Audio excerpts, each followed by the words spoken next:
hit the beast fashion. I'll finish out this segment until you get back. All right. Most modeling is kind of acting like a beast, but making it fashion. Beast. But then make it fashion.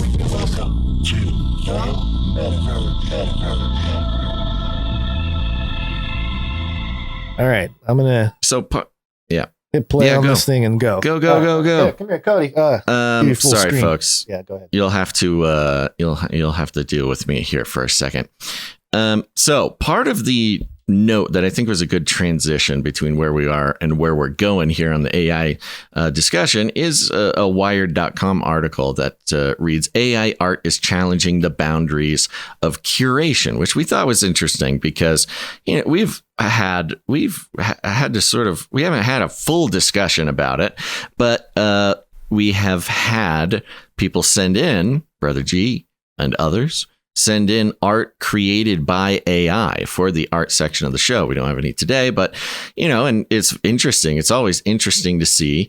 Now, the thing is, it's so fast and easy to do that usually when somebody sends, an AI created piece of art in, they would send in like 4 or 5 of them. And we finally had to kind of decide like, well, let's pick a couple because we can't spend all day looking at art. And the same conversation is happening in the art and tech worlds. This is coming from Wired, as I mentioned. AI art is challenging the boundaries of curation. And I'm not going to read the whole thing because it's more of a note, but they do talk about DALL-E or DALL-E 2, which is the... Whoa. I don't know what that sound was. There must be a cat in here. So DALL-E 2 is an AI art generator. And there's a few different versions of it that are available to people. DALL-E Mini being one of the more accessible ones, where you can just basically give it a prompt. So you type in something and it will scour its learning database and create art based on what you suggested. And the real question is, and this is the same question we had, which is this art? Like, does this qualify? Does this belong in the same room as art that was created by a human?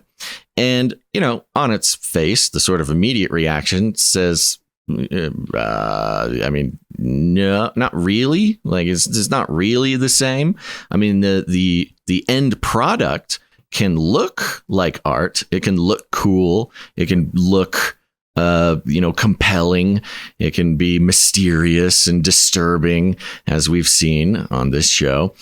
But if there wasn't an artist arting, if somebody didn't art it, then what is it? It's just, it doesn't even count.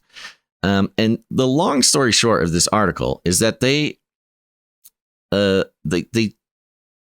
kind of broke it into 2 categories, 2 different things to consider when it comes to AI art. One is what they call curating or curation, which we might think we have curated art on this show. We pick some art or people send in the art, the producers curate it, things like that. But curating in this case is what learning database, like what is fed into the back end of the AI? What does the AI use as material for creating? And they said, you know what? If someone curated the learning model or the learning, I wish I knew the better word for it, but the database of stuff that the AI creates the art from, then technically you can give somebody credit and be like, yeah, it's created by an artist. Their tool is the AI, but they chose the references that the AI looks into and da da da da. So okay, so if you choose all of the examples that the AI forms its image from, then okay, you can call that the artist. Or the other side of that is the prompt. So you've got the curation and the prompt, and the prompt simply is the prompt, typing in the words to tell the AI what to make. For instance, I believe it was Brother G most recently prompted it to type in. He typed in something like, Nephilim with wings or something. He didn't actually tell us what the exact prompt is, but they were giving credit to the artist who gives the prompt, because you are creating a perfect set of words and letters, which are basically a cipher that the AI then takes and uses, as a prompt to create something. And you can change that prompt by like one letter, and it could have drastic implications on what comes out the other side. Sounds like a witch's cauldron. Yeah, like in a way, you have to like get the spell exactly right to have something come out the other side. And so this prompt and curation really being the sort of human artistry that goes into AI art, which I find is fascinating. However, still a little undecided. But it opens up. I didn't hear most of your thing here, but. Yeah, we've already talked about it. This is what we've talked about. Yeah. I'm just talking about the AI art thingy, the challenge of curation, and was talking about the curating and the prompt being the art form of the human artist. The human contribution to the alleged art. What is AI part art. does the human play? Right. And so, yeah, I'm not sure if that's as relevant to this next story, but here it is. Gons, I'm actually going to, since you're back, I'm going to trade you. I can feel the frozen food that is attached to my body, keeping me cool, is heating up and turning into a mush. And it's extremely disturbing. Okay. So I'm going to take away my video. I'm going to go put this food back in the freezer, and I'm going to grab my ice pack. I'll be right back. All right. Well, let me do the metaverse story then, because I thought you were going to do it for some reason. But well, I didn't make it. You were fast. You were so fast. Okay. All right. Here we go. Metaverse. Welcome to the Metaverse. This is the Byte, which is futurism.com. And the headline here: Linkin Park singer creates technology to turn you into a human NFT in online meetings. Okay, it's pretty cool, is the subheading. And it says here, you might think you've become so numb to NFT headlines, but there's one you might just get caught in the undertow of. Cheesy Linkin Park jokes aside, the band's frontman is investing in a new company that turns users and their avatars into human NFTs in video meetings. Mike Shinoda might be best known for a co-founding of one of the most popular 90s and early aughts rock bands of all time. That's a weird sentence. But TechCrunch reported on Thursday that he's also investing in Hologram. Hologram exists as a Google Chrome extension for now, and it allows users to log in with crypto wallets and become an animated NFT avatar. The company says their real-time algorithm uses machine learning but runs in browser and doesn't collect any user data. It can also change your voice. A short clip the brand posted on Twitter showed off a real-time NFT animator in Google Meet with 6 users hopping on a call to use animated avatars that track their movements and moved as they did.